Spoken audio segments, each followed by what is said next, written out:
Hey guys, what's going on? My name is Zenitton, and welcome to today's video for Legends of Runeterra. Today, what are we going to be doing? Well, we recently got a balance patch.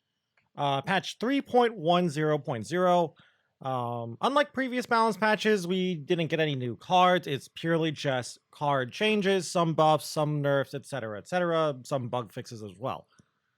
So this has thrown the meta in all into chaos.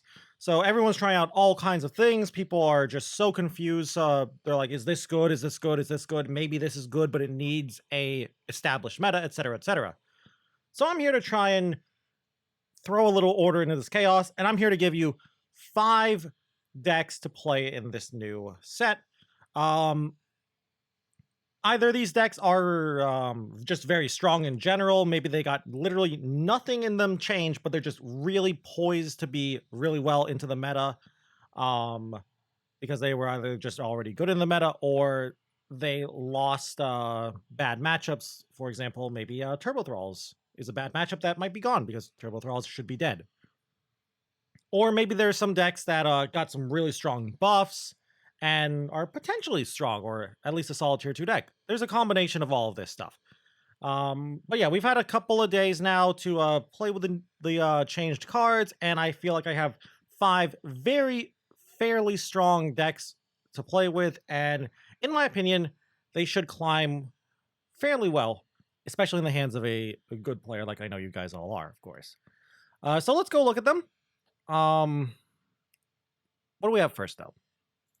First off, Annie Twisted Fate.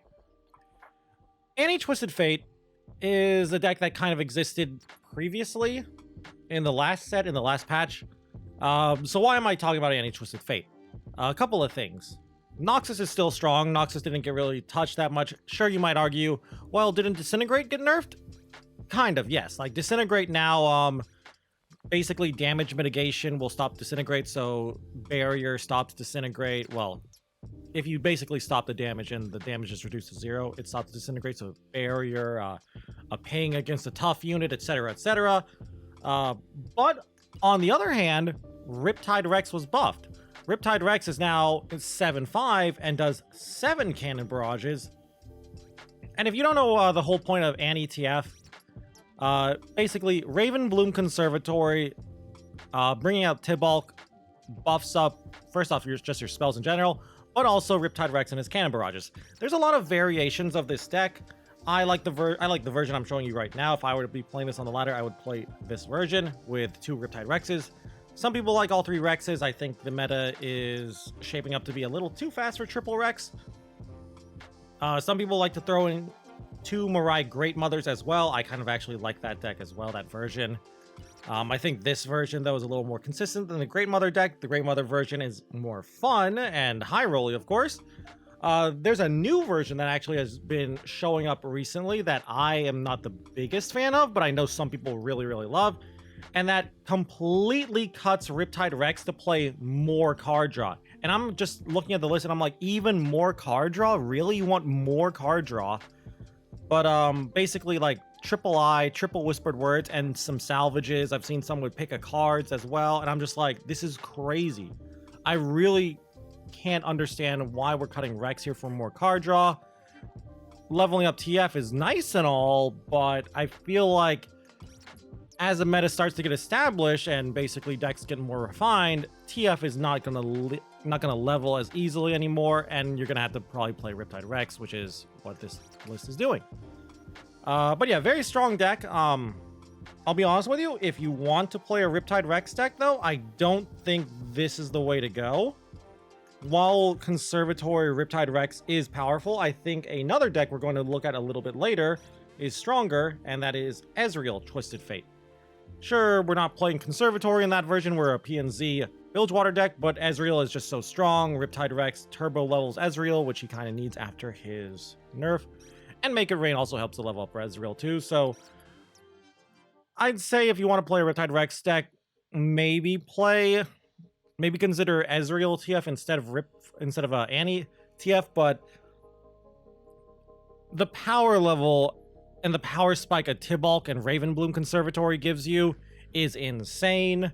Annie brings you more Disintegrates, which can be really good against certain decks. So there's definitely pros and cons to the decks.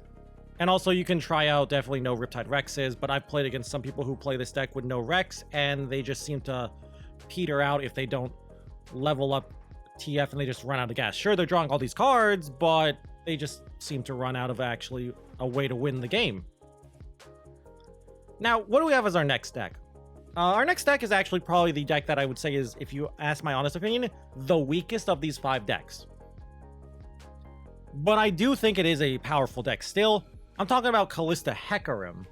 Now, here's the thing. I do think a Hecarim deck is a solid tier 2 deck. I don't know what I would say is the Hecarim deck of choice.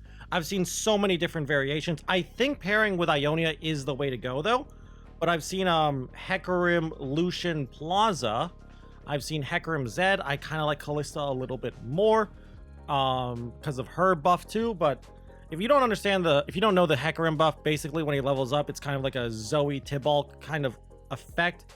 Your ephemerals everywhere get +3/+0. So, you know, that's hitting your Shark Chariots that are not on the field, probably. So, very, very powerful effect. I also think we should be playing Ionia, not just because I think Deny is strong, but also Dragon Ambush helps you actually level up your Hecarim. I played against a lot of people playing Hecarim, played a little bit of Hecarim myself, and it seems the biggest problem with Hecarim at the moment, outside of other stuff, is actually leveling him up.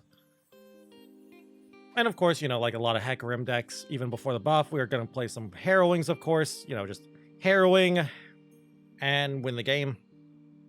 I also really like Ionia because, one, Stagehand is a very powerful card. Triple Deathmark is really, really good removal. Removes the ephemeral off of your big ephemeral units, your Stagehands and your Darkwater Scourges. You can also use it to remove ephemeral from other things too, just for the removal aspect. Ionia also gives you access to Field Musicians. I really, really like Field Musicians. Just lets you keep getting the cards flowing. Attune's kind of nice too. The spell mana it gives you every time you summon some units. Every time you activate Field Musicians is really nice. And it's fairly easy to activate Field Musicians thanks to Shark Chariots coming back. Haunted Relics as well. So I really, really like Field Musician.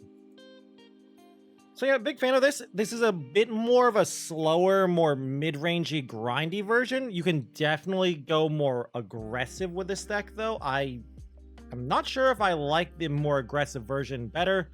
You can also go into Shurima too, play like Hecarim, Azir instead, and try to get the Sand Soldiers buff too. Sand Soldiers really help to level up Hecarim quickly. Again, I just like the healing from Dragon Ambush. Basically, it's also a free attack too, getting your Shark Chariots out. So I just like Ionia a lot right now. I'm just not sure if I like Zed or Callista. I really like Callista though, because Callista will bring back Darkwater Scourge if she levels up, and that is a very powerful unit to bring back. Overall though, still working with the numbers. Not sure if triple Harrowing is correct. I just really want to have Harrowing by turn 8 or 9 by the time you want to actually Harrowing to finish them off. Maybe it's better to play like 2 Harrowings and something else. I'm not sure, like I can't remember the name of the card. The 0 mana copy spell is also a solid card to think about. Use it to copy Shark Chariots, your ephemerals in general. So there's definitely some tech choices and considerations here. You can also play Soul Shepherd, the 2 mana 2/3 that buffs the ephemerals that when you summon an ephemeral, it gives the ephemeral +1/+1 for the turn. There's also that to consider in this deck. Basically, if I were to play Soul Shepherd, I would consider cutting 2 Field Musicians and a Harrowing, putting in 3 Soul Shepherds, and making the deck a little lower to the ground. But I like the grindiness that we're doing here, and Soul Shepherd is more aggressive, while Field Musicians is more grindy. So definitely take the deck in the direction you want, but I do really think a Hecarim deck has a solid spot in the current meta. We just need to find it. Now then, deck number 3. This is a deck that has gotten literally no changes. I was saying this earlier, we're going to have some decks in here that have no changes, but are just solid in the upcoming meta. This is basically the only one here. This is the only deck here that has no cards that have been changed. Ari Bard. Bard Ari, whatever you want to call it. Ari Bard, before the balance patch, was actually, it was a latecomer to the set, to the patch, but it was actually shaping up to be one of the strongest decks in the last patch, and it was having to get refined, though. Now, though, with a lot of decks getting nerfed, and Bard actually getting quote-unquote buffed because of bug fixes, it's actually even stronger now than it was last patch. By now, you should know exactly how annoying Bard is. If you don't know how the deck works, I mean, it's not that difficult to understand how this deck works. You have a lot of elusives. We have chimes. You might say, isn't Ari plus chimes kind of counterproductive? A little bit, but we want to use Ari to bounce back things like Bird, Esmus, and Droplet. Maybe a Highwayman or a Shadow Assassin. Basically, things that have strong value from getting replayed. It is a little bit annoying and a little bit difficult, though, to decide, do I give up like the +3/+3 on this unit to recall it with Ari? Do I just not attack in with Ari? Etc, etc. But leveling up Bard is insane with Sign-In. Sign-In also already probably, if your Bard hasn't leveled up by the time you play Sign-In, Sign-In will probably level up your Bard because of the board-wide buff. And then, of course, we're an Ionia deck. We have our standard Ionia nonsense. You can definitely tune the spell suite if you want. The amount of homecomings, the amount of telestones is something you can mess around with. How many denies you want, how many notifies, how many twins. I'd say 3 twin, 3 recall is core to the deck, though. But you could also consider other stuff like recalls as well. The I think it's called Retreat. The 2-mana recall is also something you could consider if you just want a 4th recall. I'd rather just play a 4th recall, but you can't. So there's a lot of variations to this deck, but the core is basically just lots of elusive units and chimes. And then use your Ionia spells to keep your board relatively safe. So yeah, very, very powerful deck. No changes to this deck, but if you're just looking for a deck to climb with, this is a very powerful deck. I'd say it's definitely in the top 3 decks, if not the best deck I would recommend for climbing with at the moment. Other decks I would recommend for climbing are maybe like Ezreal Annie, even though Ezreal got nerfed. Annie TF is also a solid deck to climb with. Basically, something with Noxus is solid to climb with. And Bard Ari as well. Those are the decks I would recommend if you wanted to climb. Now, what do we have next? We talked about this next deck a little bit with Annie TF when we were talking about Annie TF and talking about how you can go in a different direction and play Ezreal instead. We're looking at Ezreal TF, Ezreal Twisted Fate next. I have played this deck not a lot on ladder, but a solid amount. I really, really like it. So basically, we're like the classic Ezreal TF deck when it first came out.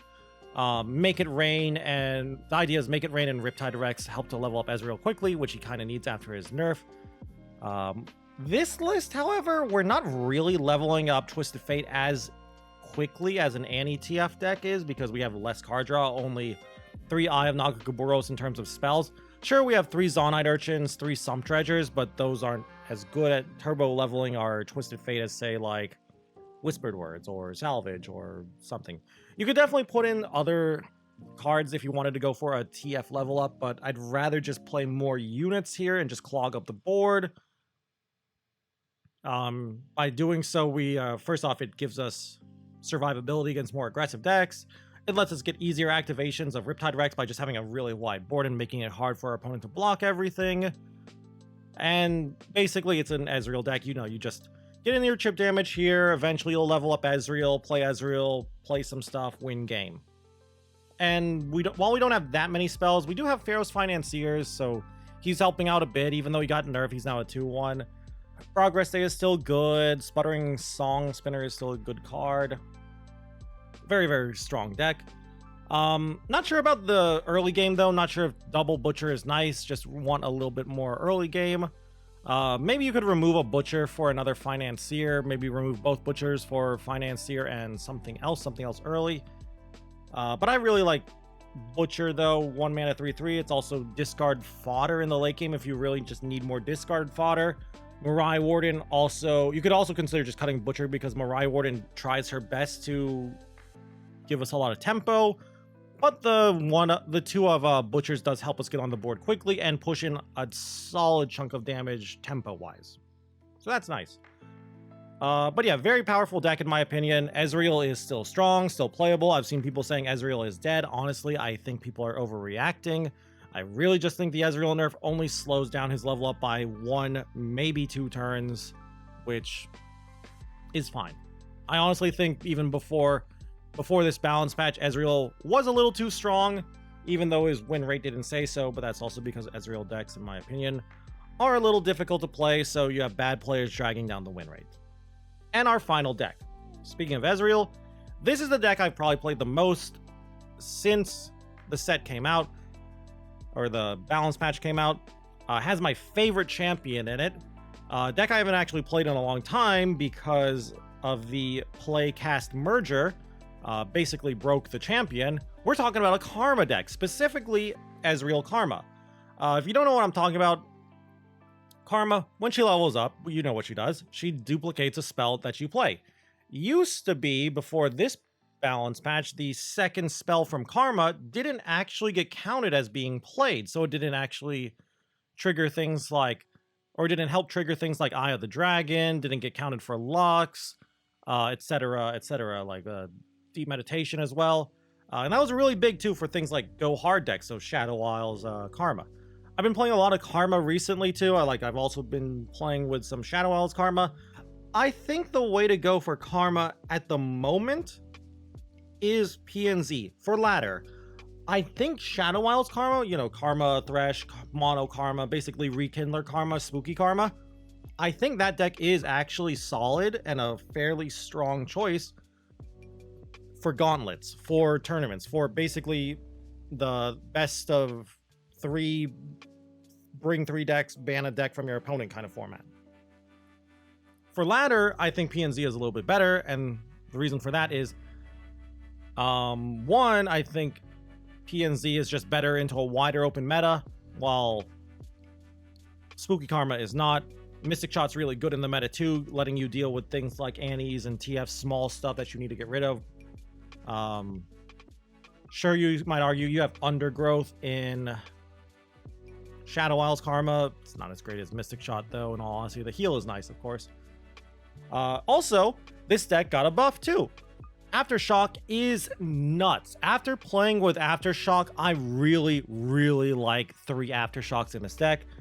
3 mana Aftershock is so strong. So good. Just removing 3 mana, 3 damage, really good. And you get to just destroy the random landmarks, like the random plazas you see, maybe an Emperor's Dais, the one guy still on Turbo Thralls, the random Sundisk player. It's so nice playing 3 Aftershocks. If you ask me if I would rather play Tellstones over Aftershock, I would not. Like, sure, we're playing a couple of Forge Chiefs. The Forge Chiefs are mostly because we want a little more early game, because I'm trying to tech for smaller, lower to the ground going wide decks, which is why I'm playing triple Cat and 2 Forge Chiefs. But yeah, I'd rather just play Aftershock. We don't really want to progress stay ever, and we don't really need the transformation spell, so we might as well just play 3 Aftershocks instead of some PNZ Tellstones. But yeah, we don't need progress stay because triple Static Shock, triple Deep Meditation, 2 pods. Let's say you wanted to tech more for, say, like Ari Bard, though. I would say if you want to tech for Ari Bard, consider adding some Shadow Assassins, maybe less Forge Chiefs. I really, really like triple Fallen Feline, though. Sure, it does kind of lock you into triple Time Trick, but Time Trick's a very powerful card with this deck. And Fallen Feline, Hexite Crystal is so strong against so many decks. Solid against Bard, go wide decks if they don't get too high of a high roll with Chimes. Fairly powerful against Winding Light decks. Just decent against Heimerdinger decks too. Very powerful card. You just have to actually find it, which it's not that tough when you have triple Time Trick, triple Deep Meditation. And you know, you got the classic win con. Just play leveled up Ezreal, play leveled up Karma, and spam spells and deal 20 to your opponent. Unlike the classic Ezreal Karma version, though, we're less combo-y. If you don't know, the old Ezreal did, he used to actually just deal 2 damage all the time, no matter what the spell was targeting. Now I'd say we're a little more control-y than combo-y, but if you can go for it, you definitely want to go for more of a combo win. But a lot of the time, you just drain your opponent of resources. They run out of cards. You play a Karma, and then you just get value from Karma, and your opponent just concedes because they can't keep up with you. So yeah, my favorite deck of the set. I've been playing a lot of this. I've gained about 200 LP with Ezreal Karma. Very, very powerful. But that's going to be it for today's video. I hope you guys got some kind of an idea of a deck to play. I would recommend all of these decks. If you're just looking for something to play and climb with on ladder, just choose one of these decks and learn how to play it, and you should climb. Anyway, though, like I said, that's going to be it for today's video. I hope you enjoyed it. Hope you guys are also enjoying the patch. I've been loving the patch. It seems like this patch is going to be a good one. From the initial few days, it seems like we might have a really nice meta. Hopefully Bard doesn't get too degenerate and too strong, but if Karma's playable, especially Ezreal Karma or Spooky Karma, then I will be happy. Also very curious as to what you guys have been playing. Of course, if you want to share, leave a comment down below, and if you guys have anything to say about the decks I'm playing, maybe you have some questions or you have some critiques, of course you can always leave your feedback down below in the comments as well. And if you guys just enjoy the video as well, of course, leave a like or a comment down below. Always helps me and the channel out a lot.